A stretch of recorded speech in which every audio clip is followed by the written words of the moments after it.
இயல் 3 விருந்தினர் இல்லம். அதாவது யாருடைய படைப்பு அப்படின்னு கேட்டிங்கன்னா ஜலாலுதீன் ரூமி அவர்களுடைய படைப்பு. மேலை நாட்டு கவிஞர் இவங்க. ஜலாலுதீன் ரூமியுடைய படைப்பு. என்ன சொல்லியிருக்கிறாரு அப்படின்னு பார்க்கலாம். சரிதானுங்களா? கவனிங்க. அதாவது ஒரு மனிதனுடைய உள்ளமானது ஒரு விருந்தினர் இல்லமாக இருக்குது அப்படின்னு சொல்லியிருக்கிறாரு. ஒரு மனிதனின் உள்ளமானது விருந்தினர் இல்லம் மாதிரியா. ஏன்னா ஒரு நாள் பொழுது அப்படின்னு பார்க்கும்பொழுது ஒரு நாளில் அந்த விருந்தினர் இல்லத்துக்கு அன்பு வருது, ஆசை வருது, அவமானம் வருது, வெட்கம் வருது, பொறாமை வருது, அச்சம் வருது, எவ்வளோ குணங்கள்லாம் அந்த விருந்தினர் இல்லத்துக்கு வருதான்.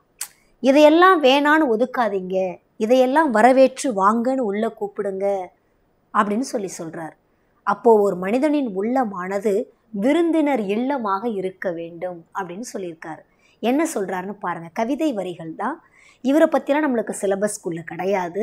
அதனால் சும்மா மேலோட்டமாக என்னன்னு பார்த்துக்கலாம். கவனிக்கலாமா? இந்த மனித இருப்பு ஒரு விருந்தினர் இல்லம். ஒவ்வொரு காலையும் ஒரு புது வரவு, ஓர் ஆனந்தம், சற்று மனச்சோர்வு, சிறிது அற்பத்தனம், நொடி பொழுதேயான விழிப்புணர்வு எதிர்பாராத விருந்தாளிகளாக அவ்வப்போது வந்து செல்லும்.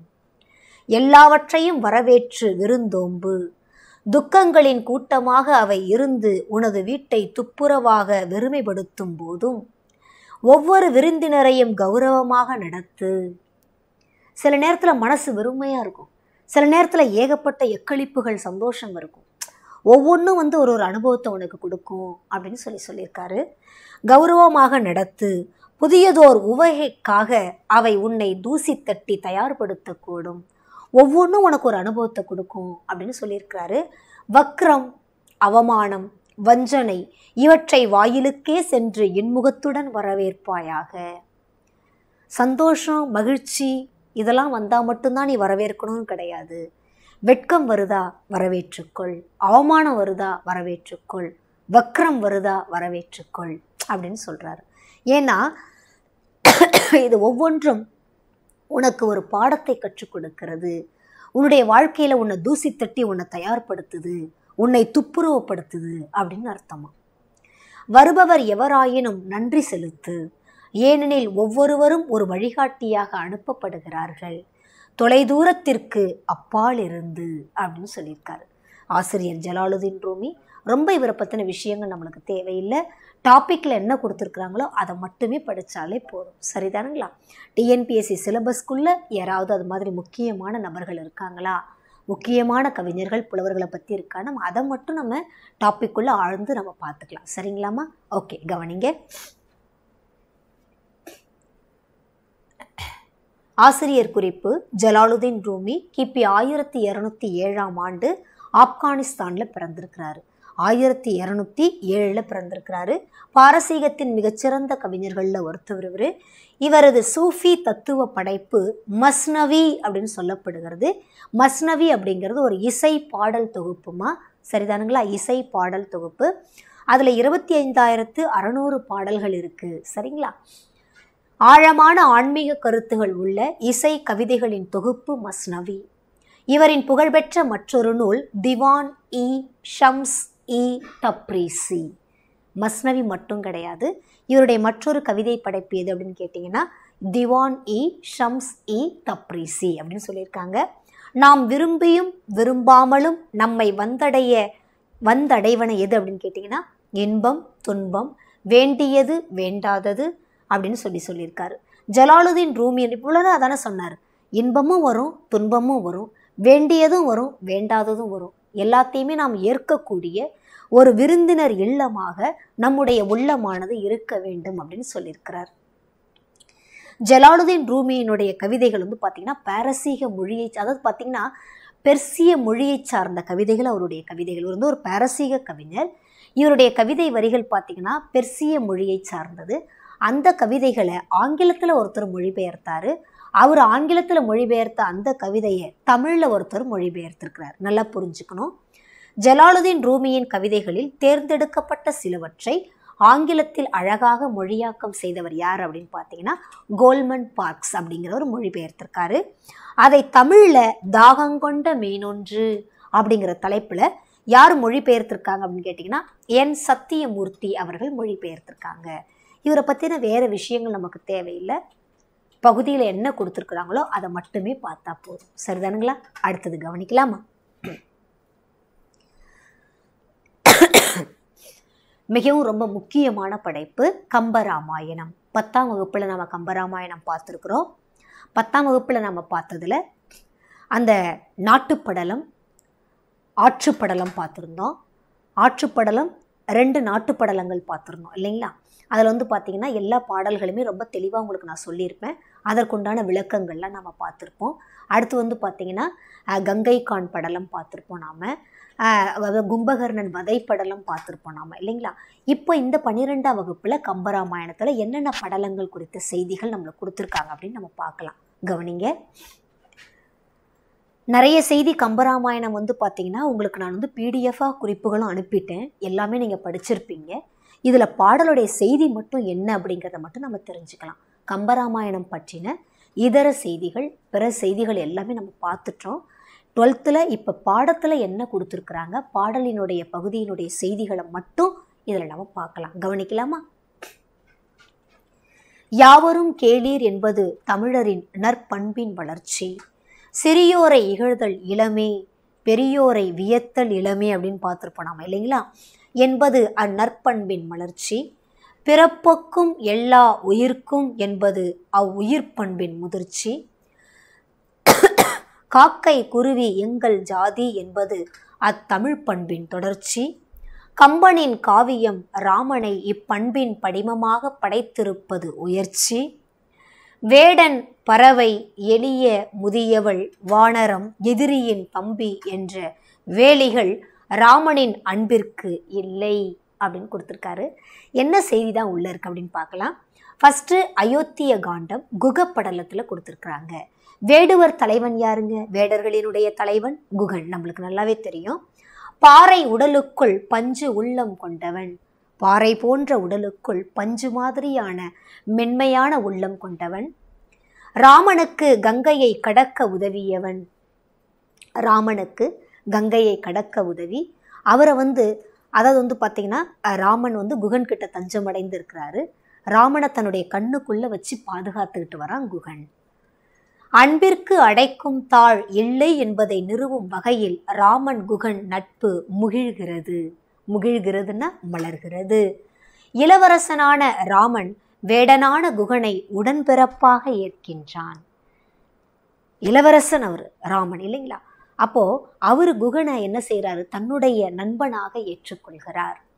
எனக்கும் மூத்தோன் என பரதன் கூறியது குகனை சொல்றாரு. இந்த பாடல்ல சொல்லியிருக்கிறாரு. பரதன் குகனை சொல்றாரு, எனக்கும் மூத்தோன் தாங்கள் அப்படின்னு சொல்லியிருக்காரு. கவனிக்கலாமா? அன்னவன் உரை கேளா அமலனும் உரை நேர்வான், என்னுயிர் அணையாய் நீ இளவள் உன் இளையான், என் நன்னுதலவள் நின்கேள் நளிர்கடல் நிலம் எல்லாம் உன்னுடையது, நான் உன் தொழில் உரிமையின் உள்ளேன் அப்படின்னு சொல்றாரு. உன்னுடைய ஏவலுக்கு ஏற்ப பணிபுரிபவன் நான் அப்படின்னு சொல்றாரு. என்னன்னு பாருங்களேன். அமலன் அப்படின்னு சொன்னோம்னா ராமன்.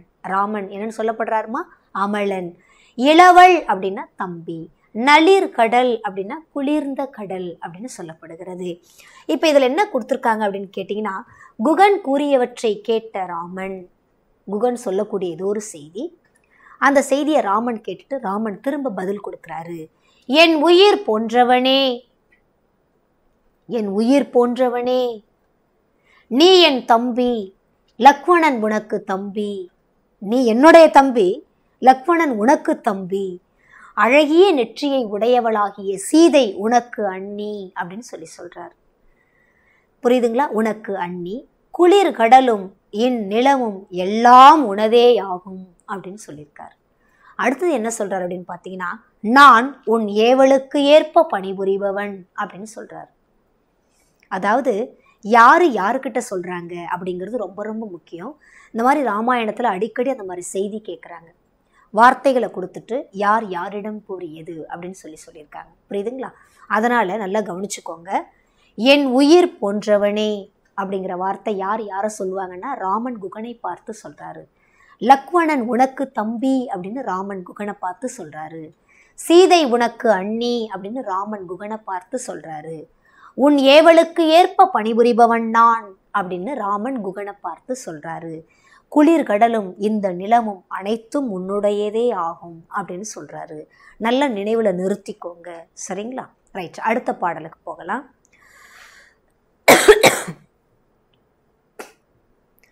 துன்புளது எனின் அன்றோ சுகம் உளது, அது அன்றி பின்புளது இடை மண்ணும் பிரிவுளது என உன்னேல் முன்பு உளம் ஒரு நாள்வேம் முடிவு உளது என உண்ணா அன்பு உள இனி நாம் ஓர் ஐவர்கள் உளரானோம் அப்படின்னு சொல்லியிருக்காரு. என்ன செய்தி சொல்றாரு அப்படின்னு பார்த்தீங்கன்னா, ராமன் காட்டிற்கு சென்று துன்புறுவானோ அப்படின்னு குகன் மனசுக்குள்ள அச்சப்படுறாரு.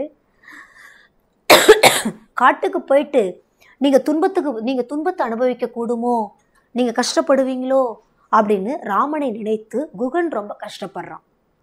அதுக்காக ராமன் குகனை சமாதானப்படுத்துறார். எப்படி சொல்றாரு பாருங்க.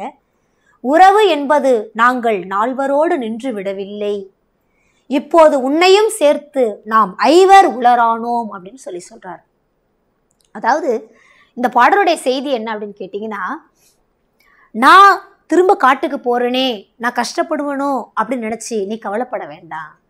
என்னுடைய வாழ்க்கையில துன்பம் அப்படிங்கிற ஒரு விஷயமே எனக்கு இல்லை. துன்பம் அப்படிங்கிற ஒரு காரியமே என்கிட்ட இல்லை அப்படின்னும் பொழுது நான் எப்படி துன்பத்தை அனுபவிக்க முடியும்? என்ன நினைச்சு நீ கஷ்டப்பட வேண்டாம் அப்படின்னு சொல்றார். நாங்க சகோதரர்கள் 4 என்று இருந்தோம், இனி உன்னையும் சேர்த்து ஐவர் உளரானோம் அப்படின்னு சொல்றார். கவனிங்களேன், ராமன் குகனிடம் துன்பம் என்று ஒன்று இருந்தால்தானே இன்பம் என்பது புலப்படும், துன்பத்திற்கு பிறகு இன்பம் உறுதி. புரியுதுங்களா? அதனால ராமன் காட்டுக்கு போய் நான் துன்புறுவனோ அப்படின்னு நீ நினைச்சு கவலைப்படாத, என்ன நினைச்சு நீ வருத்தப்படாத. நாங்க சகோதரர்கள் 4 அப்படின்னு நாங்க நினைச்சிட்டு இருந்தோம், இனி உன்னையும் சேர்த்து ஐவர் உளரானோம் அப்படின்னு சொல்லியிருக்காரு. அடுத்தது கவனிங்க. ஆரண்ய காண்டம் சடாயு உயிர் நீத்த படலம். அதாவது கழுகு வேந்தன் சடாயு அப்படின்னு சொல்லுவோம் இல்லைங்களா? ராமனுக்கும் ராவணனுக்கும் நடந்த போர்ல சடாயு உயிர் துறப்பார் இல்லைங்களா? கழுகு வேந்தன் சடாயு உயிர் துறக்கும் பொழுது சடாயுவினுடைய அந்த இறப்ப தன்னுடைய தந்தையே இறந்து விட்டதாக எண்ணி ராமன் பெருந்துயருற்று கிடப்பார். புரியுதுங்களா? அப்போ தன்னுடைய பலம் பொருந்திய தோள்களை கொண்ட 2 கைகளால சடாயுவினுடைய உடலை தூக்கிக்கிட்டு ஏந்தி கொண்டு வந்து அந்த சடாயுவுக்கு இறுதி சடங்கு செய்வார். அதை பத்தின நிகழ்வை தான் அந்த பாடல்ல கொடுத்துருக்காங்க. கவனிங்க.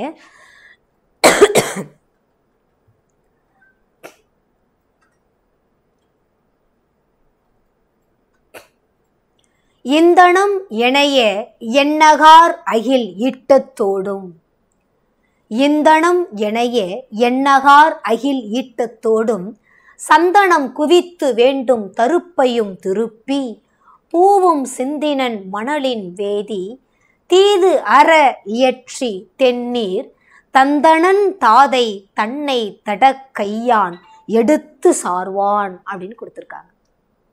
அதுக்குண்டான விளக்கம் தான் மேலே கொடுத்துருக்காங்க. கவனிக்கலாமா? கவனிங்க.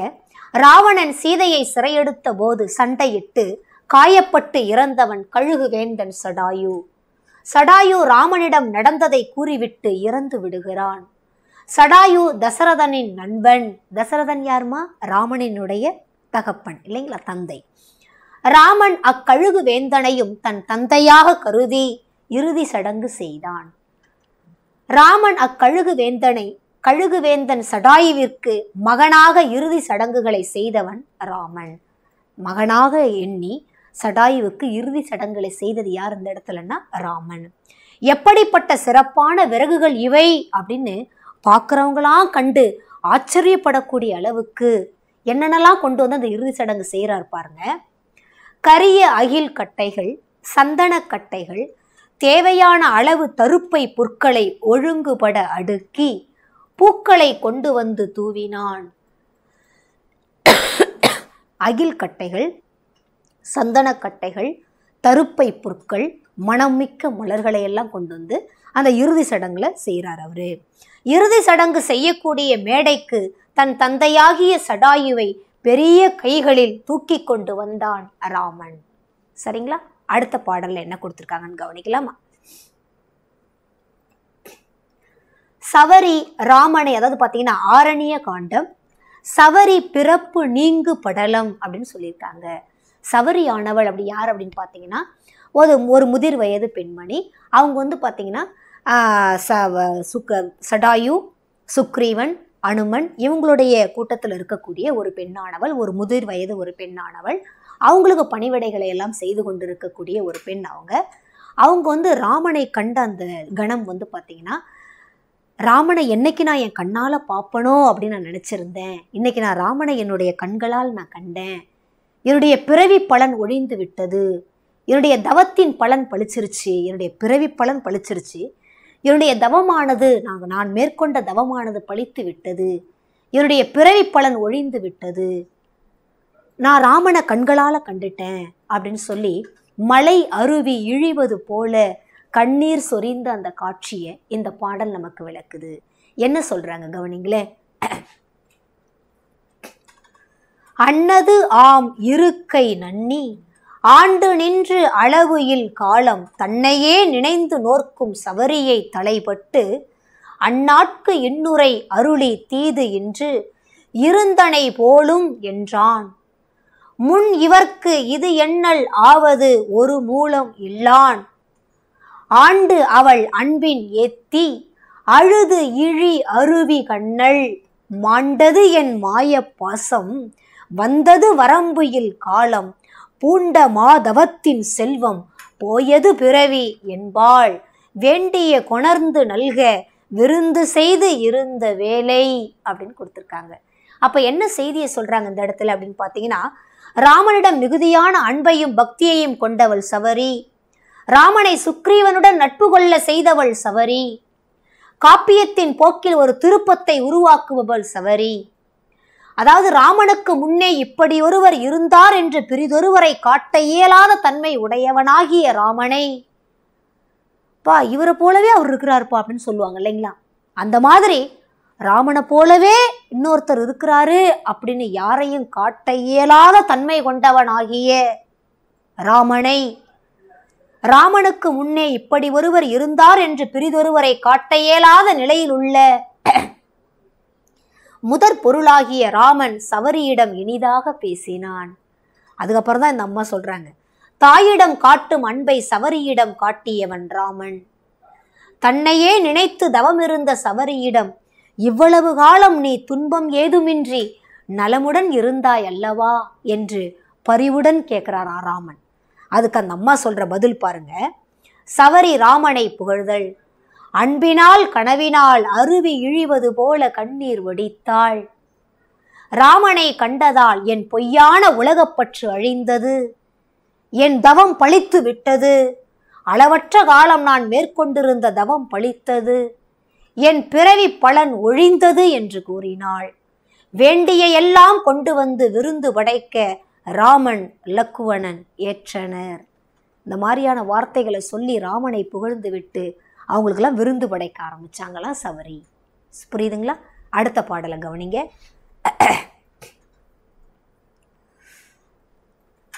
அதாவது கிட்கிந்த காண்டம் நட்பு கோட்படலம் அப்படின்னு சொல்லியிருக்காங்க.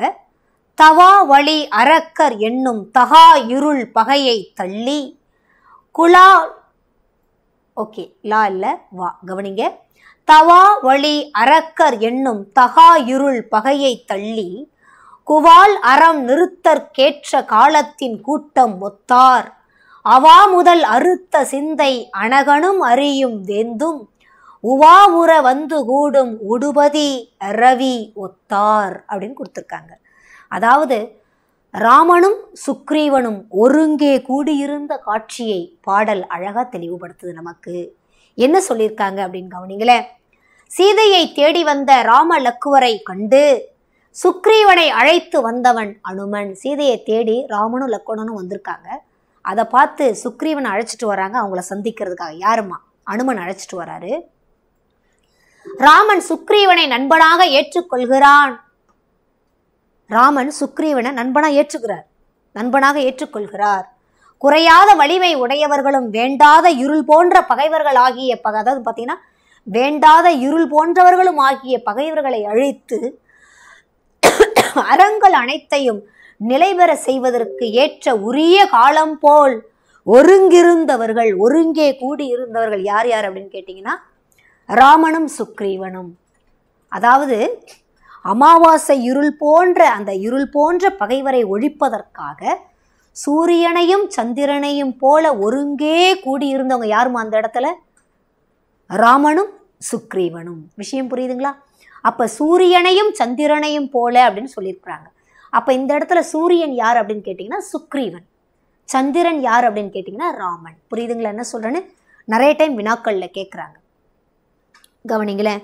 உடுபதி ரவி சொல்லியிருக்காங்க இல்லைங்களா? இந்த இடத்துல ராமனும் சுக்ரீவனும் சந்திரனையும் சூரியனையும் போல ஒருங்கே கூடி இருந்தனர் அப்படின்னு சொல்லியிருக்காங்க. அப்ப இந்த இடத்துல சந்திரன் யாருமா? ராமன். சூரியன் யாருமா? சுக்ரீவன். அதனாலதான் சுக்ரீவனுக்கு காப்பியத்துல நம்ம கம்பர் கொடுத்திருப்பாரு. அதாவது கதிரோன் மைந்தன் அப்படின்னு கொடுத்திருப்பாரு. சுக்ரீவன், கதிரோன் மைந்தன் யாருங்க? சுக்ரீவன். சரிதானுங்களா? Right, okay. கவனிங்களேன்.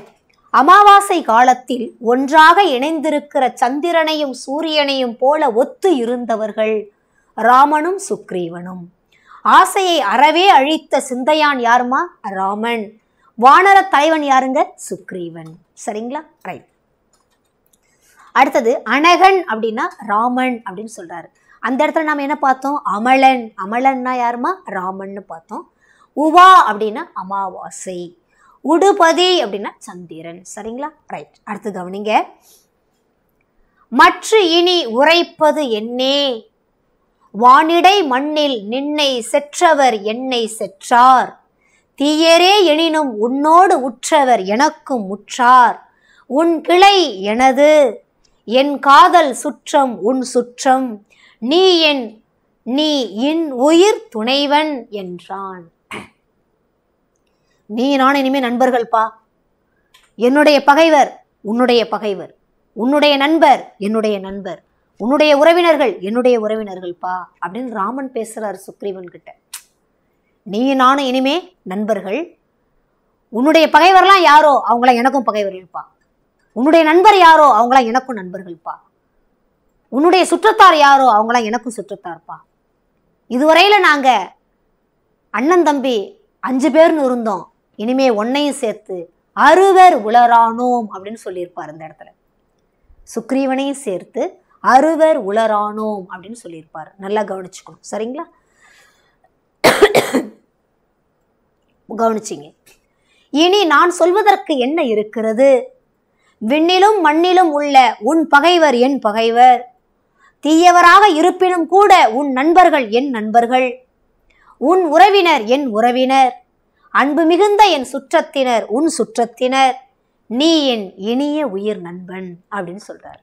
நீ என் இனிய உயிர் நண்பன் அப்படின்னு சொல்லியிருப்பாரு. என் உயிர் போன்றவனே அப்படின்னு ராமன் குகனை சொல்லியிருப்பாரு. நீ என் இனிய உயிர் நண்பன் அப்படின்னு யார் சொல்லியிருப்பாங்கங்க? ராமனை சுக்ரீவன் ராமன் சுக்ரீவனை சொல்லியிருப்பாரு. இனிய அப்படின்னு சொல்லியிருப்பாரு, மறக்கக்கூடாது.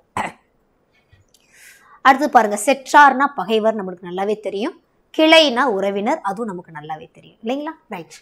அடுத்தது பாருங்க, யுத்த காண்டம். வீடனன் அடைக்கல படலம். வீடனன் விபீஷணன் சொல்லுவோம் இல்லைங்களா? விபீஷணன் அவர் யார் அப்படின்னு பார்த்தீங்கன்னா ராவணனுடைய தம்பி விபீஷணன் இல்லைங்களா? அவர் ராமன் கிட்ட தஞ்சம் அடைய வராரு, அடைக்கலம் புக வராரு. அப்ப என்ன நடக்குதுன்னு பாருங்களேன். ஆழியான் அவனை நோக்கி அருள் சுரந்து உவகை கூற, ஏழினோடு ஏழாய் நின்ற உலகும் என் பெயரும் என்னால் வாழும் நாள் அன்றுகாரும் வாழ் எயிற்று அரக்கர் வைகும் தாழ்கடல் இலங்கை செல்வம் நின்னதே. ஒண்ணுக்கு பானுமே, இதெல்லாம் உனக்குப்பா தந்தேன் என்றான். அதாவது ராமனை தேடி வீடனன் வந்துட்டாரு. அவர்கிட்ட சொல்றாரு, என்ன நீ தஞ்சம் அடைந்து வந்துட்டீங்க, நீங்க நாங்க அண்ணன் தம்பி இதுவரையில 6 பேர்னு இருந்தோம்ப்பா, உன்னையும் சேர்த்து இனிமே நாங்க 7 உளரானோம் அப்படின்னு சொல்லுவார். வீடனை சேரும் பொழுது இனி உன்னையும் சேர்த்து நாங்க எத்தனை பேருப்பா? 7 உளரானோம் அப்படின்னு சொல்லியிருப்பாரு. இந்த 7 இந்த 14 உலகும் எனது பெயரும் எவ்வளோ காலம் அந்த உலகத்துல இருக்குமோ அதுவரையில இந்த இலங்கை அரசாட்சியை நினது என அளித்தேன், உனக்குன்னு நான் கொடுத்துட்டேன்ப்பா, அந்த வச்சுக்கப்பா அப்படின்னு ராமன் வீடனன் கிட்ட சொல்றாரு. புரியுதுங்களா? கவனிங்களேன். சீதையை கவர்ந்து வந்தது தவறென ராவணனிடம் கூறியவன் வீடனன். தப்பு பண்ணிட்டப்பா நீனு, சீதையை கவர்ந்து வந்தது ரொம்ப தப்பு பண்ணிட்டு இருக்கிற அப்படின்னு சொல்றான். அதை ராவணன் ஏத்துக்கல. அதனால ராவணன் வீடனனை உடன் பிறந்தவனாக ஏற்று இலங்கை அரசை உரிமையாக்கினான். ராமன் என்ன செய்யற உடனே ராமனை தேடி வந்துட்டார் வீடனன். அவன் செய்யறது சரியில்லை, அண்ணன் செய்யறது எனக்கு பிடிக்கல அப்படின்னு சொல்லி ராவனை தேடி வந்துட்டார் வீடனன். அப்ப என்ன நடக்குது பாருங்களேன். ஆணை சக்கரத்தை உடையவர் ராமன், 7 14 உலகங்களும் எனது பெயரும் இங்கு எவ்வளவு காலம் இருக்குமோ அவ்வளவு காலம் இந்த இலங்கை அரசாட்சியை உனக்கே உரிமை என கொடுத்தேன் அப்படின்னு சொல்றார். ஒளி பொருந்திய பற்களை உடைய அரக்கர் வாழ்வதும் ஆழமான கடல் நடுவே உள்ளது இலங்கை அரசாட்சி, அதை நான் உனக்குன்னு கொடுத்துட்டோம்மா அப்படின்னு சொல்றார். அடுத்தும் சில செய்தி பேசுறார். என்ன சொல்றார் பாருங்களேன். குகனோடும் 5 ஆனே முன்பு, குகனோடும் 5 ஆனே முன்பு, பின் குன்று சூழ்வான் மகனோடும் 6 ஆனே. ஒன்னையும் சேர்த்து இனிமே நாங்க 6 பேர். குகனோட சேர்த்து 5 பேர் ஆனோம், சுக்ரீவனோட சேர்த்து 6 பேர் ஆனோம். கவனிங்களேன். குகனோடும் 5 ஆனே முன்பு, பின் குன்று சூழ்வான் மகனோடும் 6 ஆனே. எம்முழை அன்பின் வந்த அகன் அமர் காதல் ஐய, நின்னோடும் 7 ஆனே. ஒன்னையும் சேர்த்து இனிமே நாங்க 7 பேர்ப்பா. புகழ் அருங்கானம் தந்து புதல்வரால் பொழிந்தான் முந்தை. என்னுடைய தந்தை நிறைய புதல்வர்களை பெற்ற பேரு அடைந்து விட்டார் அப்படின்னு சொல்றார். தயரதன் நாங்க 4 பேர் இருந்தோம்ப்பா, குகனை சேர்த்து 5 பேர் ஆயிட்டோம், சுக்ரீவனை சேர்த்து 6 பேர் ஆயிட்டோம், இனி உன்னையும் சேர்த்து 7 பேர் ஆயிட்டோமேப்பா நாங்க அண்ணன் தம்பி. இந்த மாதிரி நிறைய புதல்வர்களை பெற்ற பேரை அடைந்தார் என்னுடைய தந்தை அப்படின்னு சொல்றார். கவனிங்களேன். ராமனுடன் சேர்ந்து உடன் பிறந்தவர்கள் 4. ராமனுடன் 5ஆவதாக சேர்ந்த உடன்பிறப்பு குகன், ராமனுடன் 6ஆவதாக சேர்ந்த உடன்பிறப்பு சுக்ரீவன், ராமனுடன் 7ஆவதாக சேர்ந்த உடன்பிறப்பு வீடனன் அப்படின்னு சொல்றாரு. இந்த பாடல் வந்து பார்த்தீங்கன்னா அரிசீர் கழி நெடிலடி ஆசிரிய விருத்தம். சரிங்களா? அடுத்தது கவனிங்களேன். நூல்வெளி நம்ம ஏற்கனவே பார்த்துருக்குறோம். பல்வேறு விதமான பண்புகளை அடிப்படையாக கொண்ட பாத்திரங்களால் படைக்கப்பட்டிருக்கிறது. நல்லாவே நம்மளுக்கு தெரியும். காப்பியங்களின் உச்சகட்ட வளர்ச்சின்னு சொல்லப்படுகிறது கம்பராமாயணம் இல்லைங்களா? பொருள் அணி நடையால் சிறந்த நூல்னு சொல்லப்படுகிறது கம்பராமாயணம் இல்லைங்களா? கவனிங்களேன். குகன், சடாயு, சவரி, சுக்ரீவன், வீடனன் ஆகியோரை பற்றிய பாடல் கொடுக்கப்பட்டுள்ள காண்டம் அயோத்திய காண்டம், ஆரண்ய காண்டம், கிட்கிந்த காண்டம், யுத்த காண்டம். உடன் பிறப்பிய பண்பையும் அன்பையும் வெளிப்படுத்தும் பாடல்கள் இவை. கம்பராமாயணத்தின் ஆசிரியர் யாருங்க? கம்பர். கம்பராமாயணத்திற்கு கம்பர் சூட்டிய பெயர் ராமாவதாரம். கம்பனது கவிநலத்தின் காரணமாக அழைக்கப்படுவது கம்பராமாயணம். காலம் என்னதுங்க? 12ஆம் நூற்றாண்டு. மக்கள் இலக்கியமாக போற்றப்படுவதற்கு காரணம் கம்பனின் கவி நலம் அப்படின்னு சொல்றாரு. அந்த அளவுக்கு கொடுத்துருக்கிறாரு உள்ள அப்படின்னு. கம்பராமாயணத்துல அதிகமாக பயன்படுத்தப்பட்ட அணி என்ன அப்படின்னு பார்த்தீங்கன்னா தற்குறி பேற்ற அணி அப்படின்னு சொல்லப்படுகிறது. சரிங்களா? ரைட். அடுத்து கவனிங்க. ஏபிஜே அப்துல் கலாம் அவர்களுடைய ஒரு பொன்மொழி. இந்த உலகத்தில் பிறந்த அனைவருக்கும் வரலாற்றின் பக்கங்களில் ஒரு பக்கம் ஒதுக்கப்பட்டுள்ளது. ஆனால் அந்த பக்கத்தை இந்த உலகையே படிக்க வைப்பது உங்கள் கைகளில் தான் உள்ளது அப்படின்னு கொடுத்துருக்காரு. நிச்சயமா நம்ம கையில தான் இருக்குது. சரிதானுங்களா?